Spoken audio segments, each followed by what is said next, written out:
આ કેટલું ઘી લીધું મમ્મી? 2 ચમચી ઘી લીધું છે ને 500 ગ્રામ માવો છે એને આપણે શેકી લેવાનો છે. હવે માવો શેકાઈ જશે એટલે ઘી છૂટું પડી જશે. હવે એને એક પ્લેટમાં લઈ લઈએ. 500 ગ્રામ ઘી લેવાનું છે. એ ગરમ થાય એટલે અડદનો કરકરીયો લોટ નાખવાનો છે અને મીડિયમ ગેસ ઉપર આપણે એને 20 મિનિટ સતત હલાવતા રહેવાનું છે અને શેકી લેવાનો. અડદનો લોટ પણ 500 ગ્રામ ને? હા, સરખું માપ જ છે ને 1 વાટકી ગુંદ લીધું છે તો ગરમ લોટ છે એટલે બધો ગુંદ ફૂટી જશે. હવે એને એક કાથરોટમાં લઈ લીધો છે. હવે આ જ પેનમાં 100 ગ્રામ ઘી લીધું છે અને આપણે ગોળ ઓગાળી લઈશું. પાયો નથી લેવાનો ને? ના, ગોળ ઓગળી ગયો ને તો ગેસ બંધ કરી દેવાનો છે અને શેકાઈ ગયેલી બધી વસ્તુ આની અંદર ઉમેરી દેવાની. શેકેલો માવો, કોપરાનું છીણ, કાજુ બદામના ટુકડા, ગેસ બંધ જ છે અને આપણે બંધ ગેસ ઉપર આ 32 નાખીને મિક્સ કરી લેવાનું.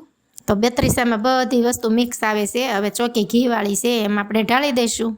આડા અને ઊભા પીસ પાડીને કેટલા મિનિટ સુધી સેટ થવા રહેવા દેવાનું? આને 4 કલાક રહેવા દેવાનો ઠંડો થવા.